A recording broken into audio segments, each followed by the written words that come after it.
ரொம்ப ரியலிஸ்டிக்கா இருந்தார். அவர் யூஸ்வலா எப்பவுமே அவரோட பெர்ஃபார்மன்ஸ் தனியா இருக்கும். ஸோ மூவிஸ்லயுமே வந்து செலக்டிவ் மூவிஸ் பண்ற ஆளு தான். கீப் ஆன் மூவிஸ் கொடுக்குற இது எப்பவுமே அவருக்கு இருக்காது. செலக்டிவ் மூவிஸ் பண்ற ஆளு தான்.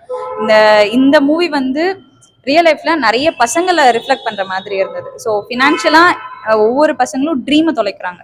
ட்ரீமை தொலைச்சிட்டு ஃபேமிலிக்காக ஓடுற பசங்க இங்க நிறைய பேர் இருக்காங்க. எனக்கும் அந்த மாதிரி நிறைய ஃப்ரெண்ட்ஸ் இருக்காங்க. கண்டிப்பா. ஸோ என்ன இதுல நான் கத்துக்கிட்டது என்னன்னா, சுரபி மாதிரி ஒரு ஒய்ஃபா இருந்தா நல்லா இருக்கும். ஸோ ஃபியூச்சர்ல வந்துட்டு என்னோட ஹஸ்பண்டோட ட்ரீம் என்னன்றத தெரிஞ்சுக்கிட்டு சப்போர்ட் பண்றது நல்லா இருக்கும். மேக்ஸிமம் எங்களை மாதிரி யங்ஸ்டர்ஸ் பாக்குறது நல்லது. அதுவும் ரிலேஷன்ஷிப்ல இருக்கவங்க பாக்குறது இன்னும் நல்லது. ஏன்னா ஒரு பையனுக்கும் வந்து ஃபீலிங்ஸ் இருக்கு, அவனுக்கும் பெயின் இருக்கு, அவனுக்கும் ட்ரீம் இருக்குன்றத புரிஞ்சுக்கிட்டு கேர்ள்ஸ் நடந்துக்கிட்டா நல்லா இருக்கும். ஆஸ் எ கேர்ள் நானே சொல்றேன்.